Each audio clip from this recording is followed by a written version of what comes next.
Hola, ¿cómo están? Buenas tardes. Bueno, espero que estén del otro lado primero, ¿no? Que estén del otro lado. Veo por las vistas de YouTube y bueno, por algunas consultas que están siguiendo las clases, así que eso me pone contenta. Espero que sirvan, que sean llevaderas, que sean claras. Eh, y espero que en breve, ahora la facultad eh, habilitó hace poquito la opción de tener clases sincrónicas en vivo, así que calculo que vamos a alternar en algún momento esa modalidad, así también, eh,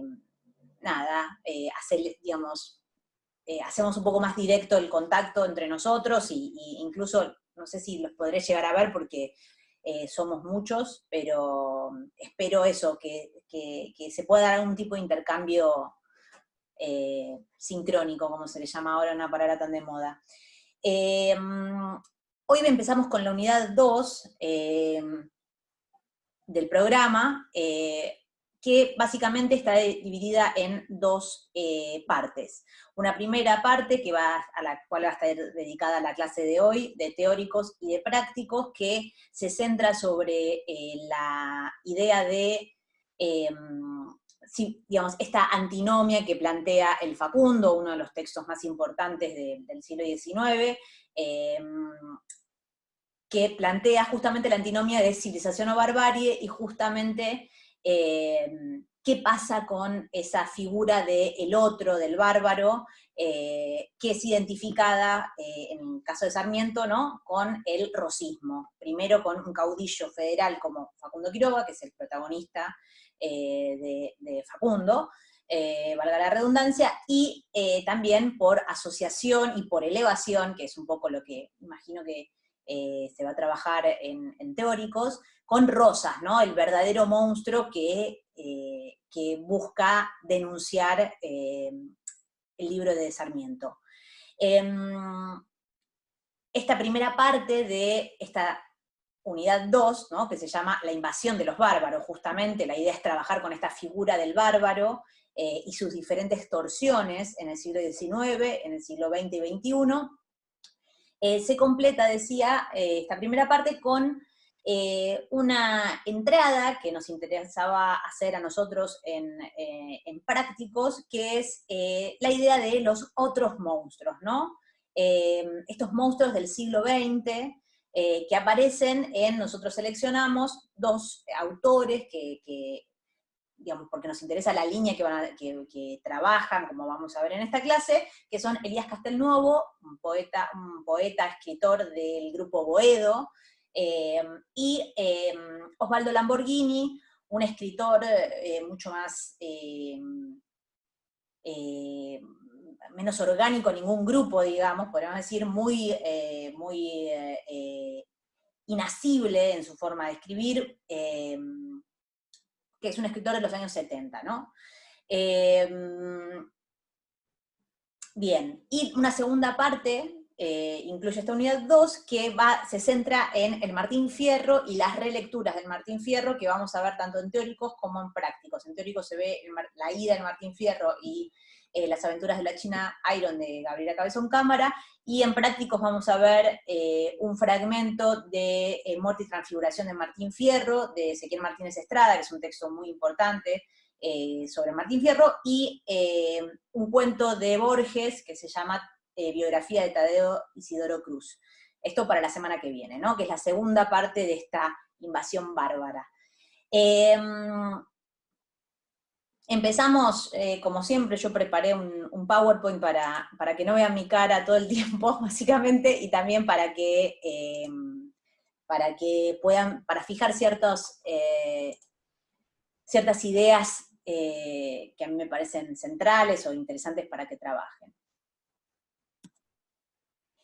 Bueno, no sé si recuerdan que yo después de la primera clase, linkeé un texto que es como una especie de hit de la crítica literaria argentina, que es un texto de Ricardo Piglia que se llama Echeverría y el lugar de la ficción. Este texto, que es muy breve y se los recomiendo porque es increíble, la verdad, desde el punto de vista en su brevedad, en su eficacia y en la inteligencia de las ideas que plantea, y lo atractivo de las ideas que plantea.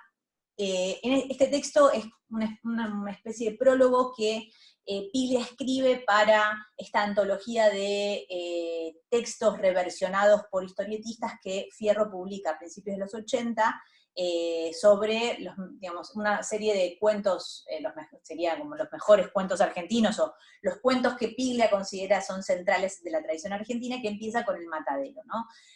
Quien reversiona El Matadero es Breccia, y Piglia escribe una especie de prólogo en el que justamente parte de una primera hipótesis en la que él plantea que el comienzo de Facundo y El Matadero cuentan lo mismo de dos maneras diferentes, ¿no? Y justamente es la posición del letrado frente al otro, al mundo del otro, y cómo la violencia política solo deriva en dos opciones para los letrados de esa época: huir, como el principio del Facundo, exiliarse, o el exilio, o la muerte, ¿no? El final del Matadero. Puntualmente, el artículo plantea otras cosas, este prólogo, que yo no quiero trabajar puntualmente en este principio, sino que me interesaba recortar dos fragmentos para justamente empezar a ligar esta literatura del siglo XIX que habíamos trabajado con La Refalosa y con El Matadero en la unidad 1, y que Pablo va a trabajar en Teóricos con Sarmiento, con estos monstruos que vamos a ver, ¿no? Del siglo XX. Dice Piglia, ¿no? Dos fragmentitos que cito acá. Dice: en el cuento de Echeverría todo está centrado en el cuerpo y el lenguaje, marcado por la violencia, acompaña y representa los acontecimientos. Por un lado, un lenguaje alto, engolado, casi legible. En la zona del unitario, el castellano parece una lengua extranjera y estamos siempre tentados a traducirla. Acuérdense, ¿no? El famoso infame Sayones que grita el supuesto unitario, el joven, cuando lo apresan, lo llevan a la casilla. Y por otro lado, una lengua baja, popular, llena de matices y de flexiones orales, que es la lengua del pueblo, ¿no? Del pueblo federal. Salto un poquitito, entonces tenemos estas dos lenguas, ¿no? Dice, y salté un poquito, y dice Piglia: hay una diferencia clave, diría, entre El Matadero y el comienzo de Facundo. En Sarmiento se trata de un relato verdadero, de un texto que toma la forma de una autobiografía, ¿no? Es Sarmiento que cuenta su propio exilio en ese principio de Facundo. En el caso del Matadero se trata de una pura ficción, y justamente porque era una ficción pudo hacer entrar al mundo de los bárbaros y darles un lugar y hacerlos hablar. La ficción como tal en la Argentina nace, habría que decir, en el intento de representar el mundo del enemigo, del distinto, del otro, se llame bárbaro, gaucho, indio o inmigrante. Esa representación supone y exige la ficción, ¿no? Esta es una de las hipótesis centrales que trabaja Piglia en este texto brillante que tiene. Y justamente a nosotros, que a mí, digamos, justamente me interesa retomar esta idea de, ¿no? La ficción entra a partir de tratar de imaginar ese otro y tratar de dar cuenta de ese mundo otro, justamente para pensar quiénes son estos bárbaros, estos monstruos, estos otros, en la literatura argentina del siglo XX, ¿no? ¿Qué se dice de ellos y para qué? ¿Es lo mismo lo que se dice? ¿Se plantea el mismo punto de vista? ¿Se denuncia lo mismo? Porque justamente habíamos trabajado una serie de tópicos y de denuncias en relación con ese otro federal, ¿no? Que esta literatura antirrocista está denunciando y está caracterizando en ese proceso. ¿Es lo mismo? ¿Quién habla? ¿Quiénes son los monstruos del siglo XX, no?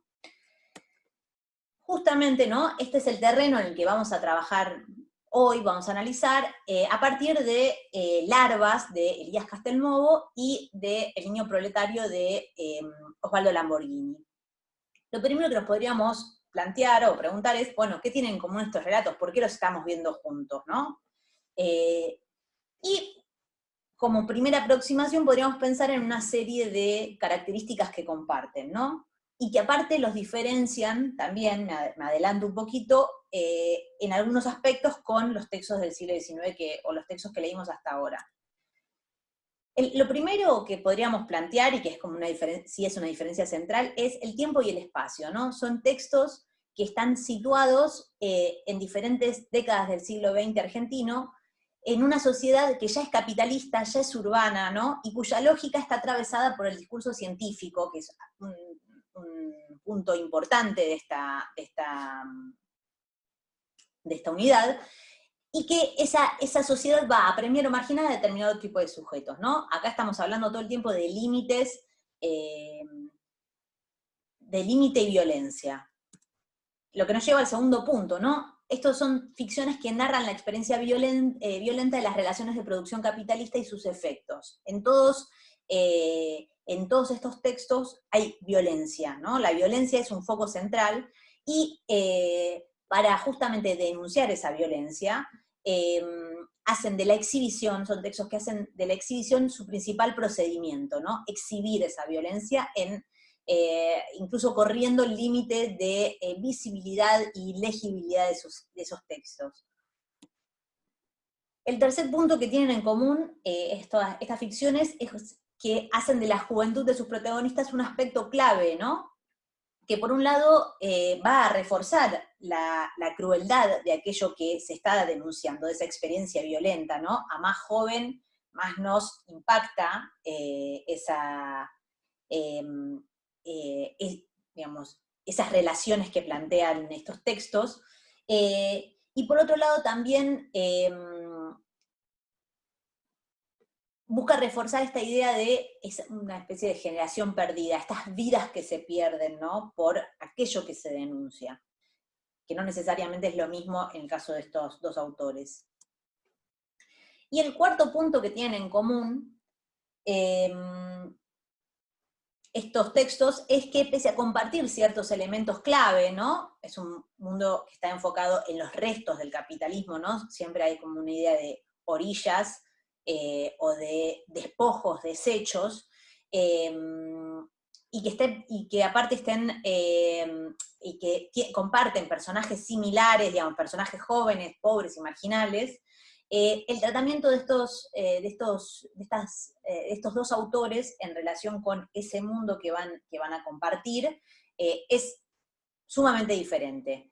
Y eso es también lo que vamos a trabajar hoy, en qué se diferencian y justamente cómo son narrados, cómo construyen estos mundos estos dos autores.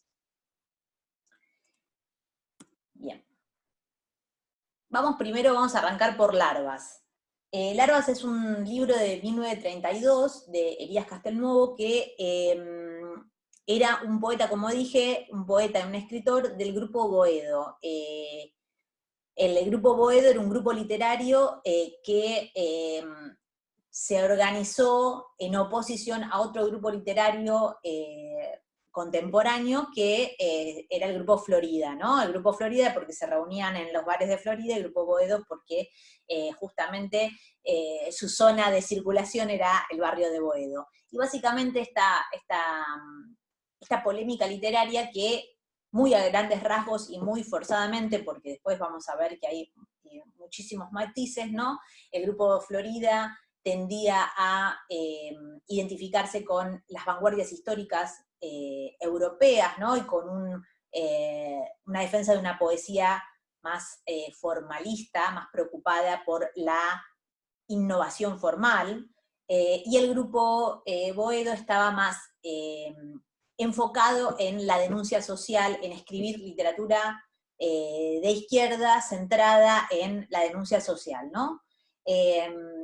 Lo estoy describiendo muy a grandes rasgos, y de nuevo no quiero meterme justamente en esa polémica, porque es un mundo sumamente amplio, que tiene muchísimos matices, y que a nosotros no nos interesa retomar o trabajar especialmente en esta materia, ¿no? Porque lo que nos interesa mucho más es ver, justamente, centrarnos en Larvas y ver ciertos procedimientos relacionados con estos cuentos, y conectarlos con otras series y otras genealogías literarias, no tanto historizar los movimientos literarios de la literatura argentina. Pero, digo, eso, de nuevo, si les da curiosidad, el Grupo Florida estaba, ¿no?, relacionado con Borges, el primer Borges poeta, mientras que Boedo estaba relacionado con Castelnuovo, por ejemplo. De nuevo, son materiales que ustedes, información que pueden reponer rápidamente a partir de Internet, por eso no me quiero detener mucho más. Sí me interesa marcar que Castelnuovo, para cuando escribe, Castelnuovo tuvo una vida muy larga y publicó muchísimos libros. Escribió mucho, escribió en prensa, publicó, ¿no? Era aparte un escritor militante de izquierda, que aparte va haciendo su propio recorrido ideológico en paralelo a su recorrido literario, ¿no? Parte de un anarquismo de izquierda, digamos, durante toda la década de los años 20, y finalmente, ya más entrado los años 30, 40, se inclina por el Partido Comunista. Pero, de nuevo, es una vida muy larga y no necesariamente nos conviene, o digo, hay que ver, ¿no? Pero hay que hacer un estudio mucho más amplio para empezar a leer las ideas políticas de Castelnuovo en relación directa con lo que se plantea en Larvas, ¿no? Pero sí me interesa por lo menos acercarle estos datos en relación a quién era Elías Castelnuovo. Otra cosa muy importante, y una cosa también importante marcar, Larvas sería como un texto que cierra esta primera etapa de Castelnuovo como escritor, ¿no? Escribe varios libros, entre ellos Tinieblas es otro libro muy importante de los años 20 de Castelnuovo, y Larvas cerraría como esta primera etapa más anarquista de Castelnuovo. Otra cosa importante es que Castelnuovo fue profesor de un reformatorio, entonces Larvas, lo que se narra en Larvas, en parte tiene cierto viso testimonial, es decir, tiene que ver con su propia experiencia reelaborada en clave ficcional en el libro. Entonces, ¿qué narra Larvas, no? Nosotros leemos solo 2 relatos de Larvas, pero en realidad es un conjunto de relatos largas que casi funciona como una novela, en el que se cuentan las historias de chicos encerrados en un reformatorio de Buenos Aires, inspirada en las propias experiencias de Castelnuovo como profesor, ¿no? Y en ese sentido, como está, digamos, como esta serie de relatos están todas centradas en personajes, en jóvenes del reformatorio, siempre van a estar tituladas por el apodo del protagonista, y van a funcionar, es una galería de personajes, ¿no? Funciona como una especie de semblanza, un recuerdo de esa persona en el que se desarrolla, en el que se cuenta el aspecto característico más destacado de esa persona en el marco de una historia más general, que es la historia de los chicos en el reformatorio. Estas historias al mismo tiempo, aparte de contar, ¿no?, quiénes eran estos personajes, estas larvas, van a ser presentadas o van a estar entremezcladas de manera constante con casos clínicos, ¿no? No son presentadas necesariamente como casos clínicos, pero todo el tiempo van a aparecer, ustedes lo ven tanto en Guitarrita como en Mandinga, la foja, ¿no?, la ficha de estos chicos aparece todo el tiempo como el prontuario de la historia personal. Es donde aparece, de hecho, la vida de estas vidas oscuras, donde aparecen, ¿no? No aparecen ni en las grandes biografías, ni en la historia, digamos, las historias de los héroes, ¿no?, ni de los próceres, sino que aparecen en el prontuario judicial. Justamente decía, ¿no?, es una especie de novela. ¿Por qué? Porque las historias están entrecruzadas. De hecho, bueno, en Guitarrita aparece, es testigo de lo que hace Mandinga, y por eso lo tratan de llamar como testigo, y obteniendo pocos resultados. digamos, lo que es interesante es cómo a partir de estos cruces, ¿no?, se va construyendo el mundo institucional del reformatorio, ¿no?, y cómo este mundo está atravesado por un discurso médico-jurídico que siempre falla, y la marginalidad, la pobreza, la violencia de estos personajes que siempre tienen un destino fatídico. ¿No? Esto básicamente sería como la entrada general a Larvas. Ahora bien, ¿no? Esto es qué narra, ¿no? Yo siempre pregunto qué narra, quién narra, cómo narra, porque es una forma de organizar las presentaciones y tratar de centrarnos en justamente en los modos de narrar. ¿Cómo se narra ese mundo? Lo primero que podemos decir es el punto de vista, ¿no? ¿Quién narra justamente? El narrador es un narrador testigo, es alguien que integra esa institución y al mismo tiempo es crítico del sistema, que es el profesor, ¿no? Y es alguien que todo el tiempo está caracterizando ese sistema y a esos personajes con un discurso que es de la institución y al mismo tiempo está todo el tiempo marcando las fallas, ¿no?, de ese sistema. Cómo no llega y cómo es imposible salvar, entre comillas, a esos chicos. Otra cosa que me parece importante de ese narrador testigo es que tiene una pretensión verista, es decir, pretende que sea creíble aquello que está narrando, ¿no? Más allá de las exageraciones o de los momentos más límite de aquello que cuenta, sin duda hay una pretensión verista en aquello que narra, ¿no? Bien. El segundo aspecto que podríamos señalar en relación con cómo narra ese mundo de Larvas es lo que Adriana Rodríguez Pérsico, que es el texto que ustedes tienen para leer de bibliografía para Larvas, es el aspecto central de la eficacia literaria de Castelnuovo. ¿Por qué Castelnuovo puede seguir funcionando como literatura en el mundo contemporáneo? Y en todo caso, digo, ¿por qué nos interesa a nosotros también retomarlo, ¿no?, como autor? Y Rodríguez Pérsico lo que va a señalar es que justamente lo que hace más eficaz a Castelnuovo, en Larvas por lo menos, es el cruce de la ironía, ¿no?, la crítica institucional, con los regímenes de visibilidad y formas de decibilidad particulares, dice Rodríguez Pérsico, ¿no? Entonces ahí acuña una frase que a mí me parece que funciona para Castelnuovo y también funciona para Lamborghini en algunos aspectos, que es, bueno, el punto de partida, que es justamente esta idea de la impugnación se impone por el procedimiento de la exhibición. Es decir, se exhibe para denunciar. Aquello que se exhibe al punto de generar rechazo en el lector es lo que se está denunciando, ¿no? No se dice, no hay límites en ese sentido, en el decir, en aquello que se elige contar. Esto va a llevar a descripciones desnudas, lacónicas de esas vidas nudas, ¿no? Dice, la llama Rodríguez Pérsico, ¿no?, despojadas de todo fundamento. Y en las que, justamente, como en El Matadero, como en Cadáver Exquisito, vieron la semana pasada con Sandra, el cuerpo va a ser el eje central de esas descripciones.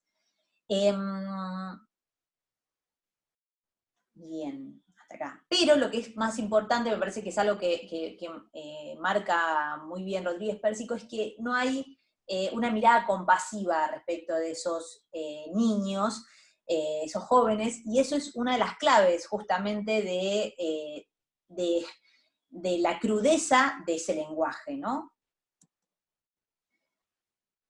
Y el tercer aspecto que a mí me parece también importante destacar en relación a cómo se narra ese mundo es la idea de la sobredeterminación, ¿no?, el subrayado, que a veces ese subrayado a nosotros nos marca distancia, ¿no? Depende, el subrayado puede funcionar o la sobredeterminación puede funcionar de diferentes modos, a veces es eficaz y a veces no lo es, digo, pensando también en ustedes que deben estar cada uno y cada una empezando a ver sobre qué quieren escribir, o quizás no, ya lo saben hace mucho tiempo, pero digo, empezando a ver opciones, ¿no? Bueno, si vamos a ir por el lado de la sobredeterminación, como hace Castelnuovo, ver en qué medida funciona esa sobredeterminación, ¿no?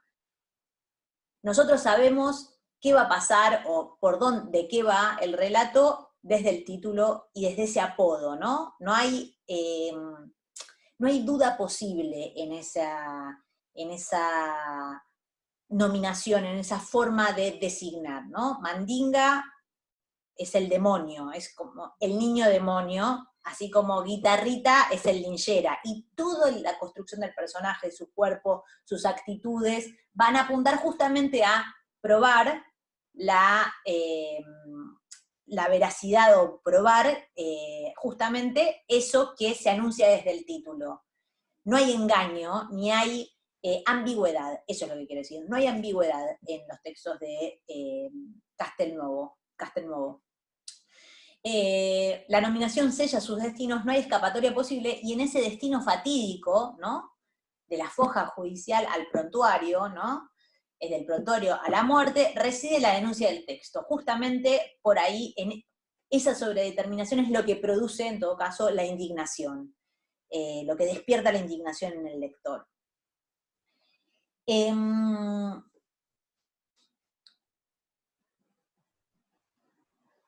Bien.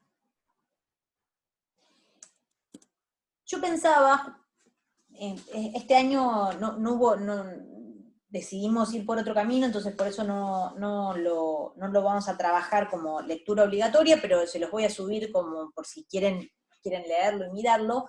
Que justamente estas larvas, ¿no? Las larvas son, ¿no? los pequeños, los insectos aún no desarrollados, esa es la idea ¿no? La larva, el virus no desarrollado, pensando ya eugenésicamente, el virus social no desarrollado, ¿no? Conecta muy bien con un texto de Antonio Negri que se llama El monstruo político, vida desnuda y violencia. Y particularmente, digamos, Negri de hecho lo que trabaja en el artículo es parte de la idea de eugenesia clásica, y trabaja diferentes etapas de la categoría de el monstruo en la cultura occidental. El monstruo, dice Negri, ¿no? Siempre va a ser lo excluido, o va a ser, en la eugenesia clásica, va a ser lo excluido, aquello que se decide excluir de esta idea de lo útil y lo bello. Y es una categoría que en la modernidad va a devenir una metáfora en el campo político, ¿no? Identificada por lo general con la plebe, la anarquía, ¿no? Esto sería como el mundo de la modernidad, digamos, siglo XVIII, final del siglo XVIII, siglo XIX, ¿no? La figura de la plebe como lo monstruoso alrededor de la Revolución Francesa, justamente, y de los cambios que produce la Revolución Francesa. De esta primera torsión, Negri marca una segunda torsión, que es en la que me interesa a mí detenerme, que justamente va a plantear una inversión en relación con esta idea de lo monstruoso. Y él dice que esta inversión se impone a finales del siglo XIX con el cambio de paradigma que implica el capitalismo, la expansión del capitalismo, y sobre todo, ¿no? Con Marx y el marxismo, justamente elaborando la teoría marxista y pensando en los efectos y digamos, las bases del capitalismo y los efectos que produce sobre los hombres. Entonces, lo que dice Negri es que con el capitalismo, y específicamente con el marxismo, el monstruo deviene sujeto, ¿no? Es el capitalismo el que arranca carne humana a quien ni siquiera ha contraído una deuda con él, y eso es la plusvalía. Y en este sentido es a partir del capitalismo, y digamos, puntualmente del marxismo, de cómo el marxismo elabora, analiza el capitalismo, ¿no? Que podemos pensar un nuevo lugar para el monstruo, lo monstruoso. Y dice, leo esta cita de Negri, dice: Desde hace más de un siglo estamos habituados a asumir en nuestra percepción de la vida no solo la experiencia violenta de las relaciones de producción capitalista y de la consecuente relación con el Estado, sino también los sufrimientos singulares de los sujetos que la sobrellevan. Nosotros nos identificamos menos con la racionalidad del poder que con la monstruosidad del sufrimiento.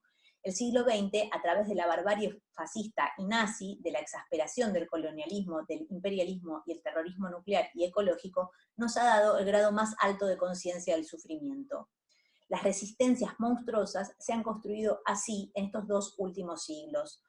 Los escritores del realismo y la filosofía existencialista nos han ofrecido fenomenologías extremas y movilizadoras de esta situación ontológica del sujeto. Entonces, yo creo que lo que me interesa proponer es justamente pensar Larvas bajo esta óptica, ¿no? De la resistencia monstruosa. Ya no se trata entonces de ese otro, ¿no?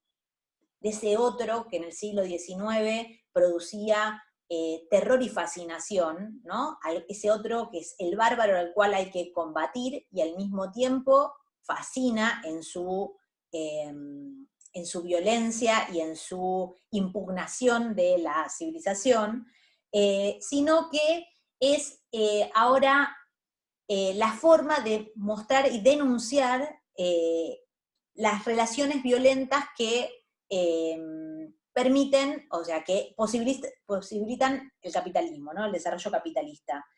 Y en este sentido, este subrayado de Castelnuovo, esta insistencia en identificar a los personajes de Larvas como miasmas, ¿no? Desechos de la modernidad urbana de Buenos Aires, es una forma de justamente plantearlos como resistencias monstruosas de ese sistema que explota, ¿no? Esto es lo que me interesa. Entonces, vamos un poco a los textos. Por un lado tenemos a Mandinga, ¿no? ¿Cuáles serían los principales procedimientos que aparecen en Mandinga justamente para mostrar esta idea de la resistencia monstruosa? Bueno, lo primero que tenemos cuando aparece en el principio que busco Larvas, acá. Lo primero que aparece en Mandinga, ¿no? Justamente es la herencia, ¿no? La idea de la herencia. No, Mandinga no puede escapar a su propio destino, ¿no? El uso del discurso médico-científico, ¿no?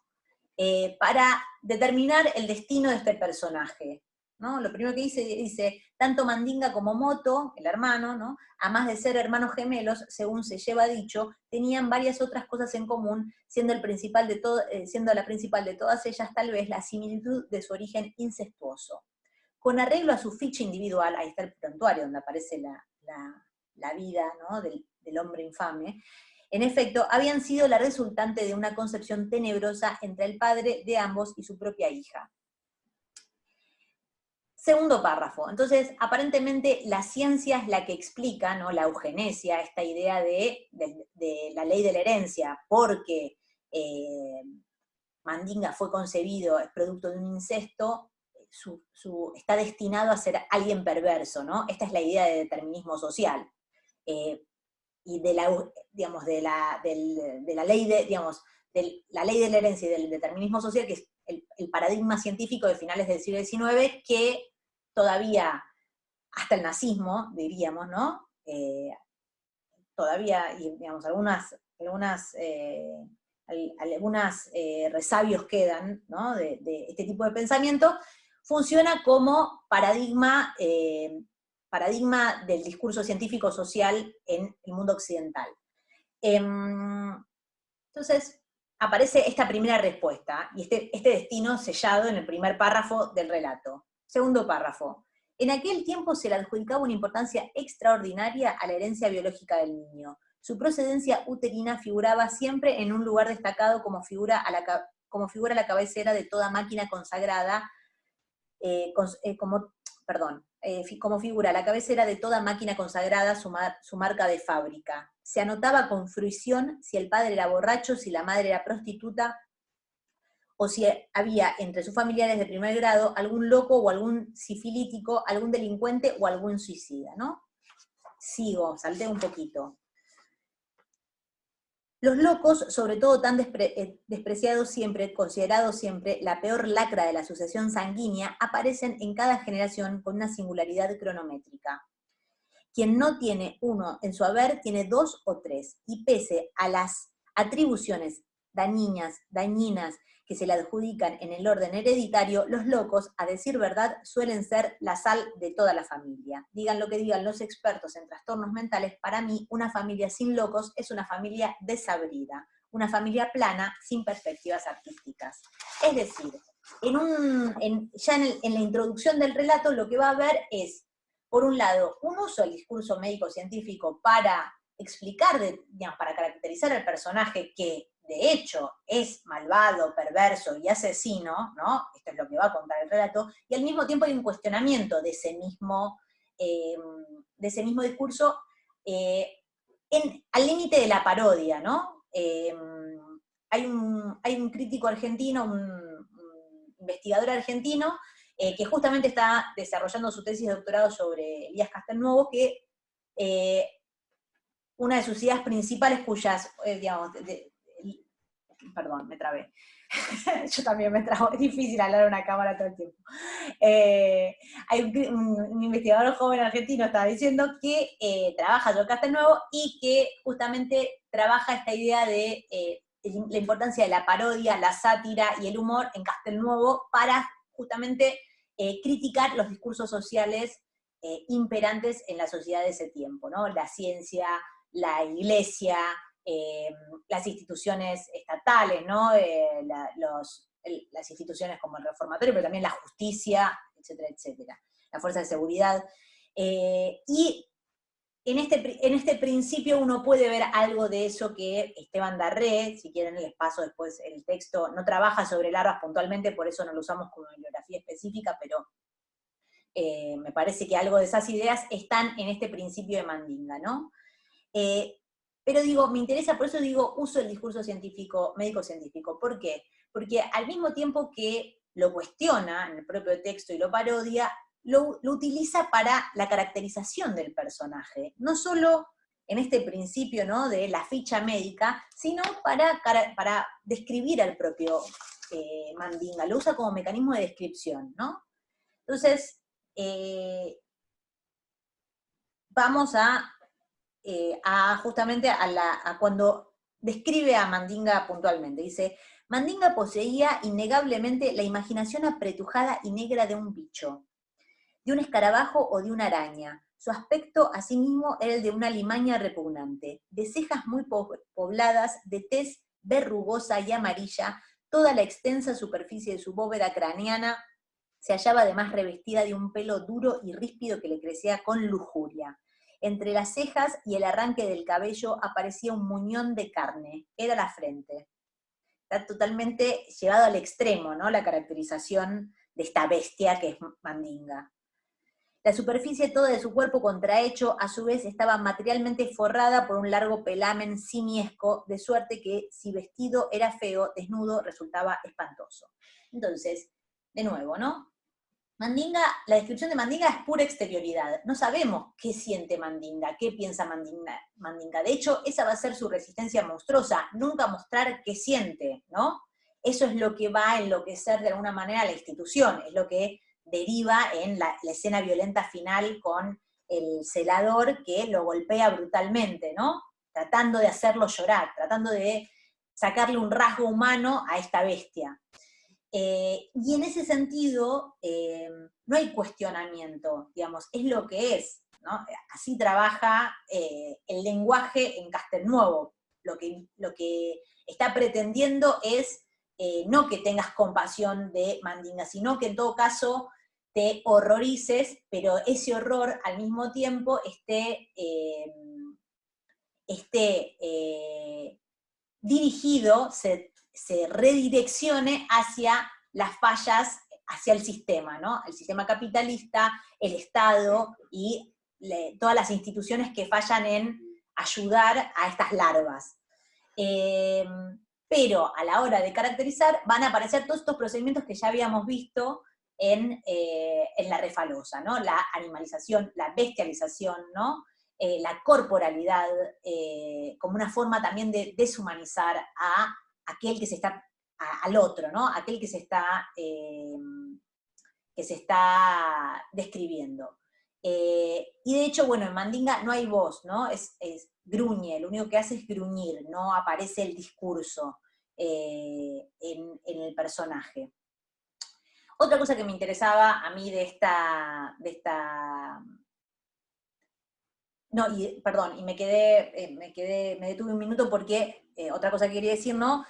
Habla de toda la extensa superficie de su bóveda craneana, la cabeza. Entonces yo pensaba, también leyendo el teórico de Sandra sobre Cadáver Exquisito y la importancia de la nominación y el lenguaje en caracterizar aquello que es vida y qué no, y en justificar o no políticas eugenésicas o no, tanatopolíticas,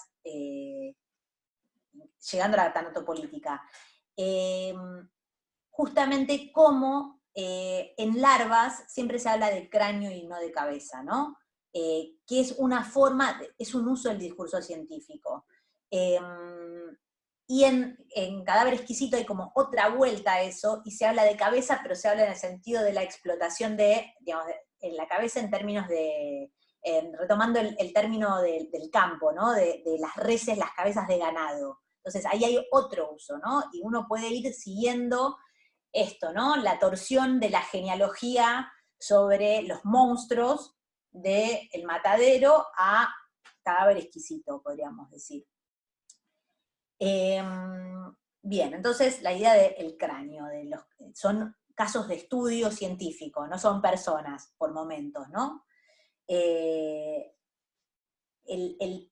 narrador de Larva siempre va a estar pivoteando entre cómo la institución ve a estos chicos y cómo él, ¿no? Digamos, en cómo son los chicos, cómo la institución ve a los chicos y lo que él denuncia de esas instituciones de cómo ver a los chicos, ¿no? Es como, esa es la triangulación, me parece, que hace el narrador.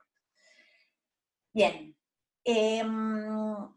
Decíamos entonces, una última cosa de esta caracterización. Yo no sé si llega, espero que, bueno, que a esta altura ya hayan leído Facundo, los capítulos de Facundo que tenían para leer, y si les hizo acordar, pero la caracterización de Mandinga a mí me hace acordar mucho a la caracterización, al rostro, digamos, al retrato que se hace inicialmente en el capítulo 5 de Facundo, ¿no? Y esta idea de, ¿no? El bárbaro como alguien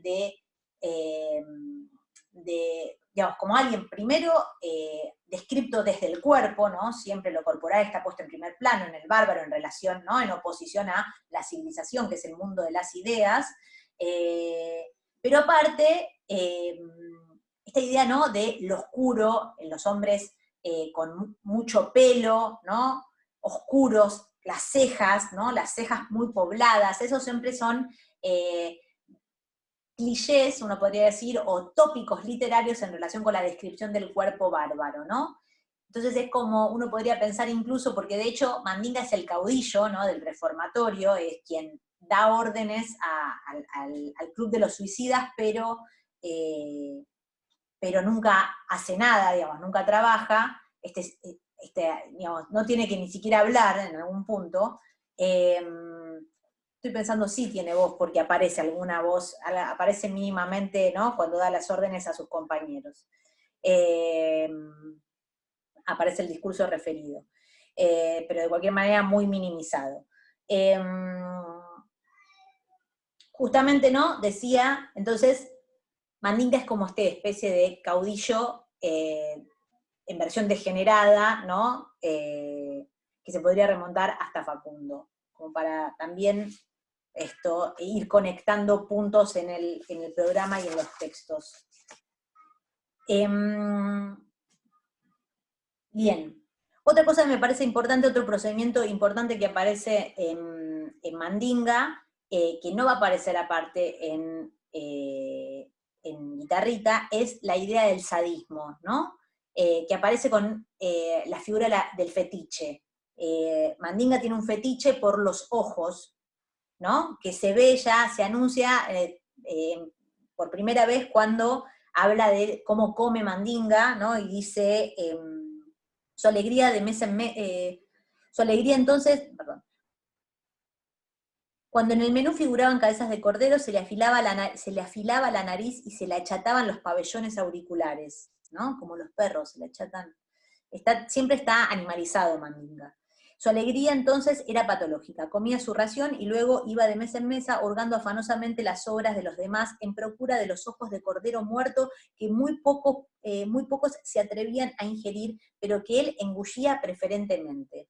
Los hacía saltar en la órbita con la punta de un cuchillo y una vez afuera se los embuchaba uno por uno, no con tranquilidad, sino con la precipitación propia de un ave de rapiña. Mandinga disfruta, ¿no?, de ese momento de comer los ojos del cordero. Y ahí también hay toda una metáfora de lo que va a pasar con el niño que él amadrina, ¿no? De cómo, digamos, una imagen, una síntesis de su crueldad, ¿no? En los ojos del cordero, que la idea, ¿no?, del cordero siempre va a funcionar metafóricamente, ¿no?, con la víctima sacrificial, ¿no?, por los relatos bíblicos. Los ojos del cordero que a su vez después se van a conectar con el niño que él asesina, a quien le quita los ojos. Y también, a su vez, ¿no?, se conecta con la marca que la institución ve de su monstruosidad, que es que él no puede llorar, ¿no? Que también, de nuevo, la carencia de ese rasgo humano es lo que genera la violencia institucional, no todo lo demás, no que haya matado a un niño, ¿no?, sino que lo que quiere hacer el celador al final es hacerlo llorar, es lo que le preocupa al cura también, ¿no?, la falta de expresión de la contrición cuando muere su hermano gemelo, su hermano, que es lo que deriva en la muerte del niño y la escena final con el celador. Entonces, uno podría pensar que todo el cuento está girando alrededor de los ojos, de esta figura de los ojos, como síntesis de la humanidad o la falta de humanidad del personaje. Y pensaba también que conectaba con justamente el principio y el final de Cadáver Exquisito e Isur, ¿no?, el relato de Lugones, y la importancia de la mirada. Lo perturbador de Isur es que mira como un humano, ¿no?, pero que se niega a hablar, y eso, la resistencia es lo que provoca la violencia. Hay algo de eso reorganizado en Mandinga, ¿no? La resistencia de Mandinga, ¿no?, es que no llora, se resiste a mostrar ese gesto de humanidad que es llorar. Y son como diferentes elementos, ¿no?, cómo van jugando los mismos elementos de diferentes maneras en estos textos. Y por último, me parece que el otro procedimiento central, ¿no?, entonces tenemos el uso del discurso médico-científico, ¿no?, para el doble uso. Por un lado, caracterizar, o sea, se basa en el discurso médico-científico para caracterizar al personaje, pero al mismo tiempo parodia cuestiona ese discurso que está usando. La aparición de la corporalidad, ¿no?, en el plano de la descripción, como la mejor forma de aproximarse al personaje. Son personajes sin interioridad, entonces el cuerpo lo dice todo, o dice lo que se llega a ver de esos personajes. El fetiche como metáfora de el sadismo del personaje, cómo disfruta con el sufrimiento, ¿no? Y por otro lado, me parece que el procedimiento final es esa resolución cruel que tiene el relato, ¿no?, con este niño que él amadrina y que, ¿no?, tiene gestos maternales, lo cambia, le da de comer, y que termina asesinando cruelmente. Y eso se cuenta, ¿no?, sin ningún tipo de conmiseración ni con la víctima ni con Mandinga. Podríamos pensar, o yo pienso, ¿no?, que ahí el límite que Castelnuovo decide no cruzar, ¿no?, porque cuenta la escena muy cruda, digamos, la escena de lo que encuentran muy crudamente, ¿no? Este niño al cual Mandinga le saca los ojos y le clava un clavo. El límite que no cruza Castelnuovo va a ser el límite que cruce Lamborghini. ¿Por qué? Porque lo que no se cuenta es qué hace Mandinga cuando se lleva al niño al sótano, ¿no? Ese es el único límite que no cruza Castelnuovo en este relato del personaje, ¿no? No se cuenta. Dice, después de cada excursión, ambos descendían al sótano de la cocina y allí descansaban acurrucándose en el rincón más tétrico, donde durante horas y horas no daban señales de vida. El padre Lucas lo sorprendió repetidas veces subiendo o bajando por la escalera de bodega que conducía a esa cueva lóbrega y volvieron a renacer en él sus viejas aprensiones. Pero nunca se cuenta qué sucede, ¿no? Qué sucede en esos momentos, ¿no? Uno podría decir, bueno, en el doblez o en la otra cara de ese sótano y ese silencio está el niño proletario, ¿no? Del otro lado. Bien, entonces, esa resolución cruel. No hay salvación posible para Mandinga, a esto voy, ¿no? Eso es parte, es lo que está contando este relato, me parece. Vamos a Guitarrita, digo, esta es una forma de contar estas resistencias monstruosas y de caracterizar estas larvas. Pero Guitarrita, ¿no? Es diferente en lo que plantea y en cómo caracteriza el personaje. ¿Por qué? Porque ya desde el principio va a aparecer otro abordaje que tiene que ver con el imaginario social, ¿no? Lo primero que dice el narrador sobre Guitarrita es que era el prototipo de linchera, ¿no? Del atorrante crónico. No quería hacer nada, no quería aprender nada, no quería saber nada, no quería meterse en nada, de nada de nada. Es decir, acá está corrido el discurso científico que va a aparecer más adelante, confrontado por el propio Guitarrita, ¿no? Cuando dicen, si bien el médico del instituto sostenía que no se trataba de un vicio, sino de una bulia o psicastemia, Guitarrita rechazaba de plano el supuesto del facultativo y sostenía, a su vez, que lo que él tenía era fiaca, ¿no?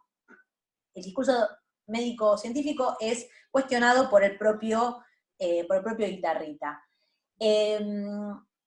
Y por otro lado, me parece que, a diferencia de Mandinga, en el cual, ¿no? La historia personal se cuenta al principio y es rápidamente, ¿no? Ubicada en un lugar y como distanciada, en este caso se le da otra relevancia a la historia personal de Guitarrita, a cómo había llegado al reformatorio, ¿no? A las torturas, los tormentos que había sufrido y, digamos, el trauma, lo que está, me parece la palabra que ronda alrededor de esa narración de la historia de vida inicial, es la palabra trauma. Guitarrita está traumado.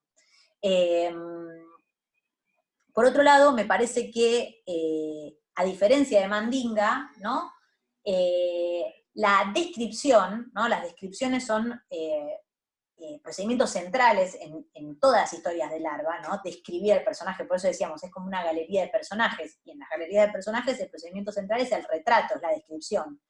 La descripción en el caso de Guitarrita va a estar dada por lo actitudinal, mucho más que por lo físico, ¿no? Y cuando aparece lo físico, aparece tanto para reforzar lo actitudinal, ¿no? Cuando dice que se apoyaba contra las paredes, que era como un triángulo, ¿no? O también para dar cuenta de los efectos de su actitud en el cuerpo, ¿no? Cuando justamente cuenta todos los parásitos que atacan el cuerpo de Guitarrita. Ahí es donde aparece como el rasgo más crudo de la descripción típica de Castelnuovo. Por otro lado, va a aparecer una novedad, a diferencia o en relación con Mandinga, que es un procedimiento central, que es el diálogo, ¿no? A diferencia de, digamos, en Mandinga también aparecen los diálogos, pero acá hay 3 diálogos, ¿no? Que Guitarrita va teniendo con diferentes representantes institucionales, ¿no? Con el cura, con el juez, con el propio profesor, en los cuales lo que se exhibe todo el tiempo a través del diálogo es justamente la resistencia pasiva, podríamos decir, de Guitarrita. El modo de resistencia monstruosa de Guitarrita es justamente negarse, ¿no? Es decir, negarse a hacer, negarse a moverse. Y acá también hay toda una tradición relacionada con como este rasgo del personaje, ¿no? Que se puede remontar a un cuento muy conocido de Melville que se llama Bartleby el escribiente, que es de 1853, en el que el personaje dice una sola frase, que es cuando le piden que haga algo, dice preferiría no hacerlo, ¿no? Y ese, digamos, solo se limita a decir eso, preferiría no hacerlo. Y en esa resistencia pasiva de limitarse a negarse, va escalando del otro lado y va generando situaciones absurdas y cada vez más violentas. De hecho, termina encerrado en un hospicio Bartleby, ¿no? La idea de que solo con decir no, el otro va generando una escalada en la que el otro pierde la paciencia y salta a la violencia, que es lo que pasa en Guitarrita, ¿no? Todo el tiempo. Le pasa al propio profesor, ahí aparece también, aparece el propio límite de Castelnuovo. Bien, entonces, hay dos formas de resistencia, pero son dos, justamente, pero son resistencias, ¿no? Esto era lo que quería marcar en relación con estas figuras monstruosas que aparecen en Castelnuovo y cómo sirven para denunciar, o cómo están operando, ¿no? Textualmente para denunciar las fallas institucionales del reformatorio, de la justicia, de la medicina, ¿no? Todo el tiempo lo que se está marcando es que las instituciones fallan en ayudar a estos personajes. Bien, hasta acá, larvas, ¿no? Vamos al niño proletario, ¿no? Nos podemos plantear, bueno, en el niño y proletario, ¿hay una resistencia monstruosa? ¿Quiénes son los monstruos? ¿Cómo aparece, no? Esto que estuvimos trabajando hasta ahora, esta idea de el otro y lo monstruoso. Lo primero que tendríamos que mencionar es que el niño proletario, digamos, ir al niño proletario implica dar un salto, ¿no? Dar un nuevo salto temporal. Es de principios de los 70, el texto, y de hecho lo podríamos conectar con una serie de textos que nacionales como extranjeros, que tienen a la violencia y al sadismo y la crueldad como ejes, ¿no? De sus universos. Por ejemplo, pienso, ¿no?, en La Condesa Sangrienta de Pizarnik, que es del 66, en El Fiord, del propio Osvaldo Lamborghini, que es del 69, y también en Saló, la película de Pasolini, que es del 75. Y también uno podría pensar, bueno, no casualmente, son todos poetas, ¿no? Como si hubiese algo del orden de ese mundo, que es más fácil conectar desde la poesía, desde una mirada poética, que desde, ¿no?, desde la novela, un mundo como la novela, una cabeza como la del novelista. Pero digo, esto lo digo al aire como una hipótesis, algo que se me ocurría mientras armaba esta clase.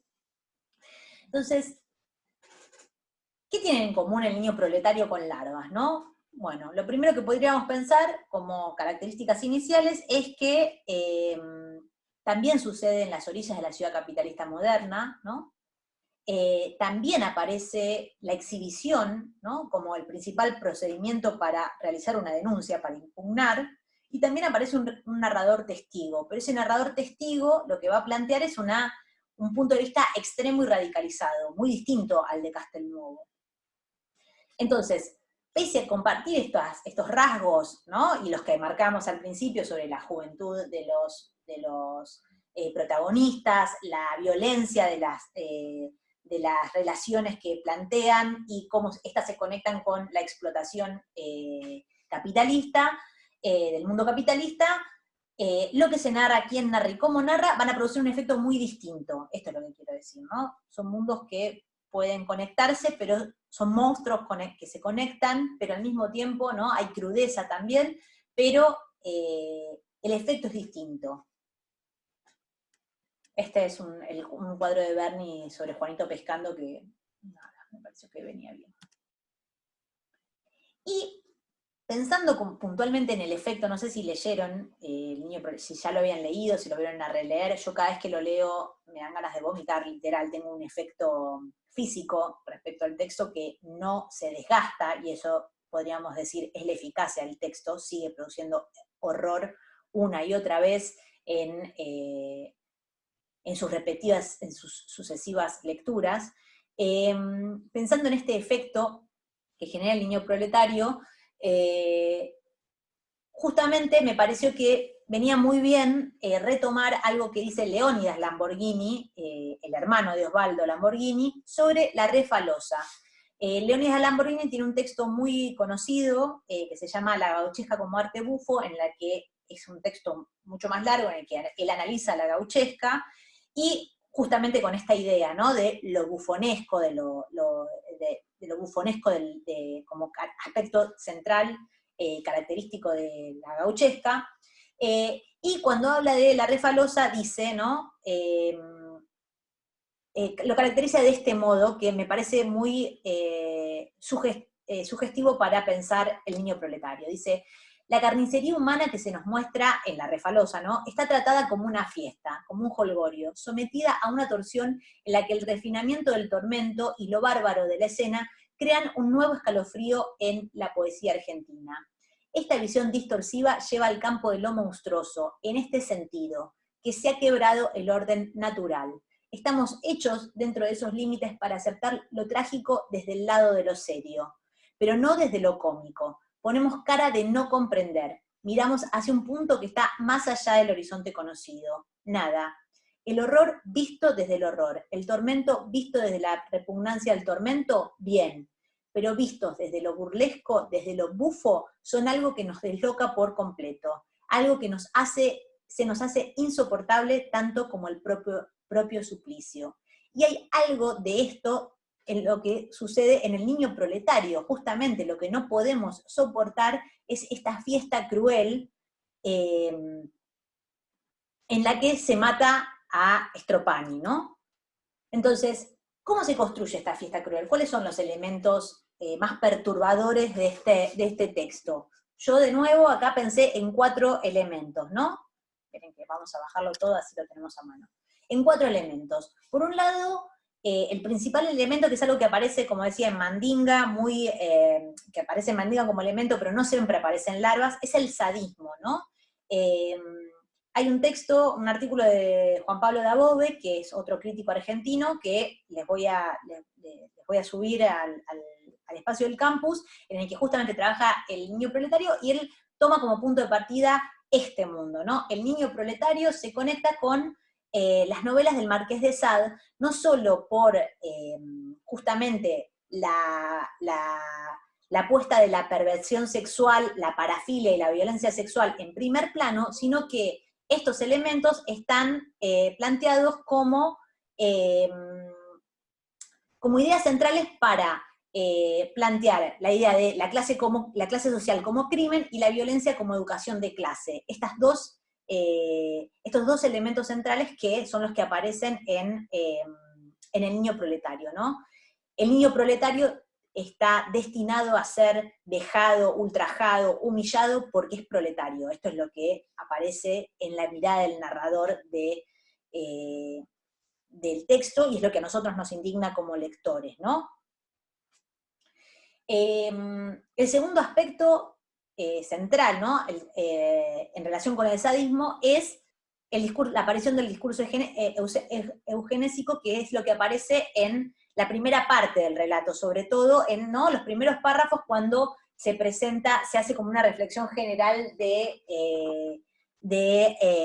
la clase proletaria, ¿no? Entonces dice: el padre borracho, siempre al borde de la desocupación, le pega a su niño con una cadena de pegar, y cuando le habla es solo para inculcarle ideas asesinas. Desde niño, el niño proletario trabaja saltando el tranvía, de tranvía en tranvía, para vender sus periódicos. En la escuela, que nunca termina, es diariamente humillado por sus compañeros ricos, ¿no? Entonces, en su hogar, ese antro repulsivo asiste a la prostitución de su madre, que se deja trincar por los comerciantes del barrio para conservar el fiado. En mi escuela teníamos un niño, a un niño proletario. Stropani era su nombre, ¿no? Hasta ahí. Entonces, lo que aparece en esos primeros párrafos es justamente la idea del determinismo social. La clase proletaria está destinada a un destino fatídico porque son débiles por la ley de la herencia, ¿no? Porque tienen padres borrachos y madres prostitutas que crían hijos débiles, débiles mentales y débiles físicamente, ¿no? Y por ende, ¿no? Lo que se sobreentiende de este pensamiento es hay que seleccionar, hay que correr, marginar, terminar, exterminar a esa clase para poder fortalecer ciudadanos fuertes, bellos, buenos, ¿no? Todo lo que dice la eugenesia.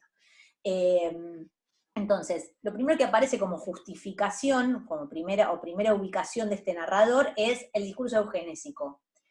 Y el discurso eugenésico, a su vez, va a estar identificado con una institución muy puntual que es la escuela, ¿no? La primera que deshumaniza a Stropani es la maestra, que es quien le otorga el sobrenombre, ¿no? Estropiado, porque no entiende. Por eso Dabove, ¿no? La llama la maestra monstruo. Ella dice, ella es la primera es la que habilita todas las violencias. La primera violencia es de nuevo la violencia del lenguaje, y es la que habilita la violencia de los 3 niños burgueses que encierran a Stropani. Bien. Este es el principio, podríamos decir.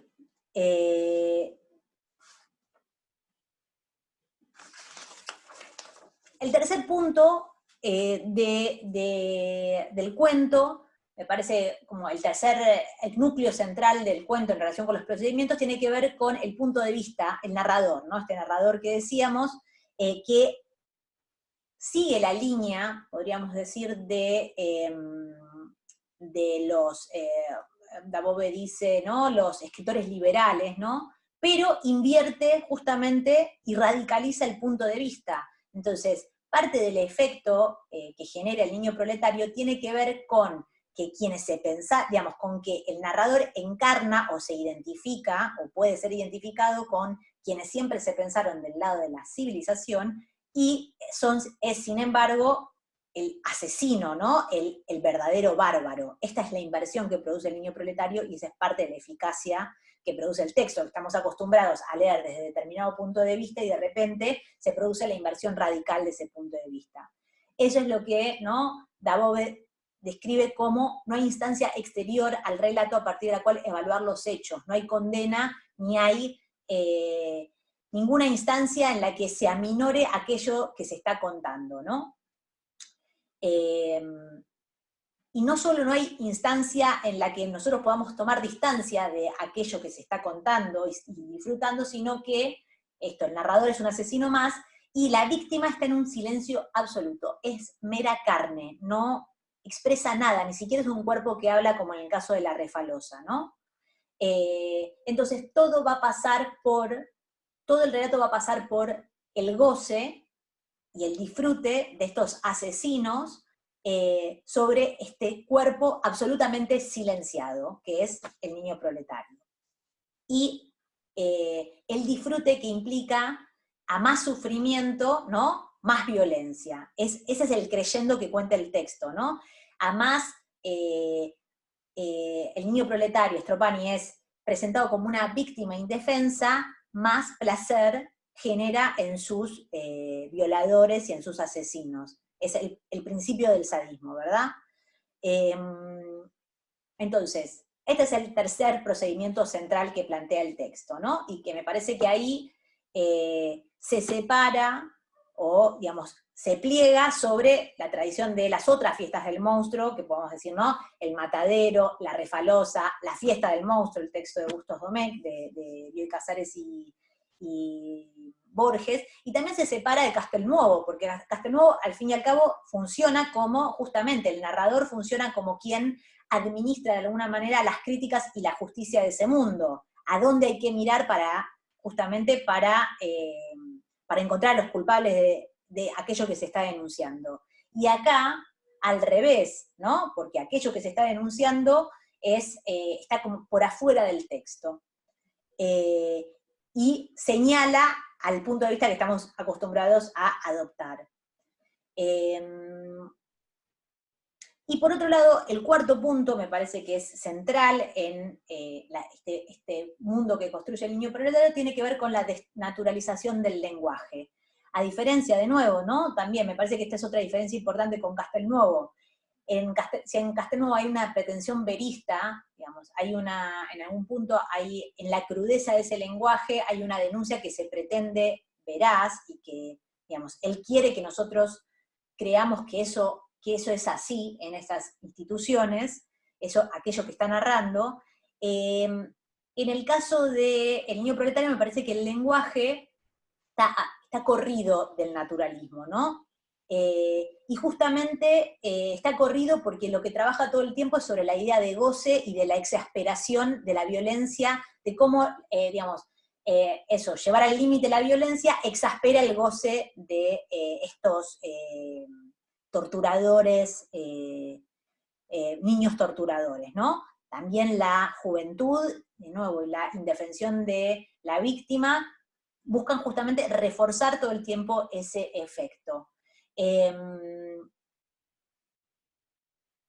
Me parece justamente que en esta combinación, esto que decíamos, y este texto que eso me parece que remite también a otros textos que trabajan la zona del sadismo en esta época, en los 70, no casualmente en los 70, un momento tan violento en la Argentina, y en el mundo también, se puede relacionar con lo que Julia Kristeva trabaja en relación con la categoría de lo abyecto, ¿no? Y que tiene que ver justamente con una zona en la que no vamos a movernos con parámetros establecidos, sino que lo que busca lo abyecto, dice Kristeva, es justamente no reconocer las reglas de juego, rebelarse contra esas reglas de juego, moverse entre los polos de la atracción y la repulsión, ¿no?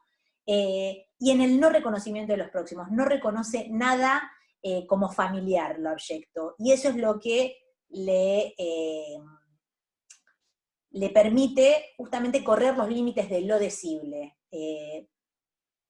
Rodríguez Pérsico habla de regímenes de visibilidad en larvas, y me parece que en el niño proletario también se puede pensar en eso, en nuevos límites, ¿no? El corrimiento de los límites de decibilidad y de visibilidad, de aquello que como lectores podemos soportar. Ese es el límite que se está buscando correr, ¿no? Volvernos insoportables la lectura. Por ahí pasa el efecto de aquello que se quiere denunciar. Lo que busca es el rechazo, ya no la indignación o eso, la indignación como efecto de lectura, sino el rechazo nuestro, una sensación física. Como yo decía, a mí cada vez que leo el niño proletario tengo náuseas, y tiene que ver justamente con aquello que el texto muestra en detalle, que es el goce, pero a su vez también los tajos, cómo tajean el cuerpo, y una dimensión que es parte de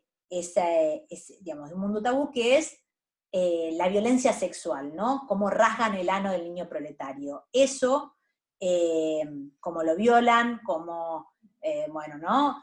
Comen mutuamente sus heces y cómo eso los excita sexualmente. Ese es el nuevo régimen de visibilidad que propone el texto y que busca en nosotros justamente movernos, producirnos una reacción, diría física, en relación con lo que estamos leyendo.